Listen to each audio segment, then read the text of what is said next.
Jornal das 7 com o Luís Soares. Começamos com um acidente em Lisboa que provocou 3 feridos. Foi uma colisão entre um autocarro turístico e um carro na Praça dos Restauradores. Informação já confirmada ao Observador por fonte dos bombeiros sapadores. O alerta para o acidente foi dado pouco depois das 5 da tarde. Estamos a falar de 3 feridos ligeiros. Após a colisão com o carro, o autocarro seguiu algum tempo em cima do passeio, acabou por atropelar uma mulher até parar em frente à fachada de uma loja. Além da mulher, ficaram feridos os 2 condutores, um homem de 103 anos que seguia ao volante do autocarro e também o homem de 31 que conduzia o carro. O fotojornalista do Observador, João Porfírio, está a esta hora no local. João, na última hora já estava a ser retirado do local o autocarro acidentado. Sim, é verdade. Nos últimos minutos foi retirado este autocarro, um autocarro pequeno de uma empresa turística que trabalha em Lisboa. Basicamente este autocarro aberto, com os vidros abertos, serve para passear por Lisboa e mostrar as zonas mais turísticas. Um autocarro pequeno, como disse, de cerca de 20 lugares e que embateu contra um veículo TVDE na Praça dos Restauradores, uma das principais praças da capital portuguesa, muito movimentada. Aliás, neste momento estão bastantes pessoas neste passeio onde até há poucos minutos o autocarro se tinha despistado, e o que aconteceu foi o autocarro embateu na traseira desse veículo TVDE e galgou o passeio, tendo embatido na montra do Grande Lisboa Café, um café que fica aqui na Praça dos Restauradores em Lisboa. Como disseste bem, foram registados 3 feridos. Esses 3 feridos ligeiros foram transportados para o Hospital de São José e neste momento os bombeiros sapadores de Lisboa e a Polícia Municipal efetuam trabalhos de limpeza de combustível que ficou derramado no passeio e também na estrada, e daqui a poucos minutos, segundo fonte da Polícia Municipal aqui presente, será reaberto de todo este passeio, que, como disse há pouco, é uma zona das zonas mais turísticas da capital portuguesa e onde neste momento estão bastantes pessoas e que um autocarro galgou o passeio e embateu contra uma montra de um café aqui na Praça dos Restauradores. E para já procedem-se aos trabalhos de limpeza. O João Porfírio, o fotojornalista do Observador, que está nos Restauradores em Lisboa, onde aconteceu este acidente nesta tarde. E há um outro acidente a ter em conta, neste caso um acidente de trabalho. Um trabalhador morreu soterrado numa obra na Charneca da Caparica, no concelho de Almada. Foi na sequência de um desabamento de terras. De acordo com o Comando Subregional de Emergência e Proteção Civil da Península de Setúbal, o alerta foi dado à hora de almoço e o óbito foi declarado logo no local. O acidente aconteceu numa obra, num coletor de águas, tendo havido o rebentamento de uma conduta que acabou por provocar então o desmoronamento de terras. O trabalhador ficou soterrado e acabou por morrer. E depois da renúncia de José João Abrantes, o Chega quer que o processo de eleição dos 4 juízes, agora em falta para o Tribunal Constitucional, arranque o mais rapidamente possível. Chega que acusa o PS de ter feito pressão política para a saída de José João Abrantes, ele que anunciou hoje a renúncia do cargo de Presidente do Tribunal Constitucional. Em comunicado diz que sai por razões pessoais e institucionais, com efeitos a partir da posse do substituto. Ora, André Ventura diz que a renúncia só acontece agora a pedido dos socialistas, que não queriam ficar de fora dos lugares dos juízes ainda por preencher. André Ventura, que lamenta que os sociais-democratas, diz o líder do Chega, tenham alinhado nesse plano. O Presidente do Chega agora vê com os olhos de todo o país aquilo que aconteceu, que é o PS estava descontente porque não tinha nenhum lugar na eleição de 3 juízes para o Tribunal Constitucional. O PSD estava com medo de não dar nenhum desses lugares aos juízes do Tribunal Constitucional e de não satisfazer o Partido Socialista, e conjuminaram os dois, eu sei perfeitamente o que estou a dizer, portanto estou a assumir as palavras, e conjuminaram os dois uma forma de garantir que o PS ficava com uma satisfação de lugar. Isto envolveu nada mais, nada menos do que um alto cargo do Tribunal Constitucional.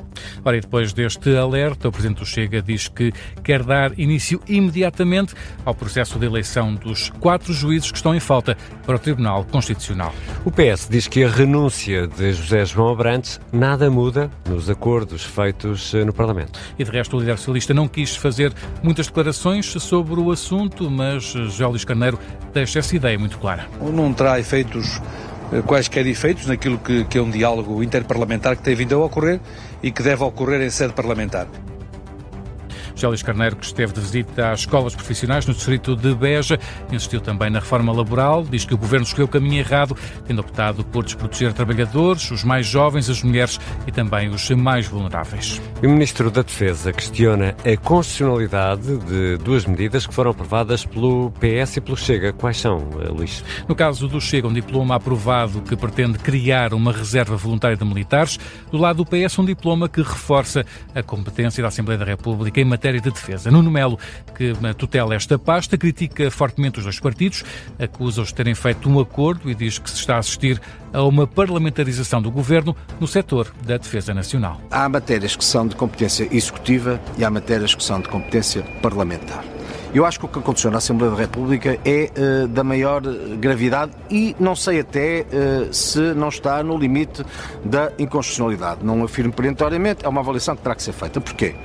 Porque nós tivemos, aquilo a que estamos a assistir é uma parlamentarização do governo na área da defesa nacional. O Ministro da Defesa, em declarações aos jornalistas em Bruxelas, acrescentou também que a Assembleia da República tomou estas decisões sem ter ouvido o chefe do Estado-Maior-General das Forças Armadas ou os chefes de cada um dos ramos militares. E apesar de divergências na relação com os Estados Unidos, o PS garante que não está em causa o posicionamento comum sobre o setor da defesa. O coordenador do PS na Comissão Parlamentar de Defesa, Luís Dias, lamenta que a AD prefira falar sozinha, ao invés de chegar a um acordo com os socialistas sobre a defesa, em véspera de um debate parlamentar para o PSD apresentar esse novo formato de serviço cívico-militar.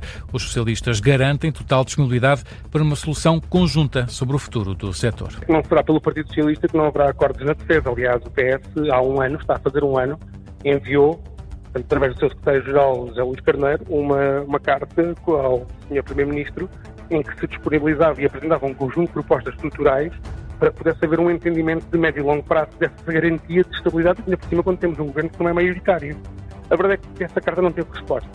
A verdade é que o PSD tem fugido, e permita-me usar esta expressão, de tudo o que são pontos entre os partidos do arco da governação. E, portanto, governar sozinho tem riscos, ainda mais no setor da defesa.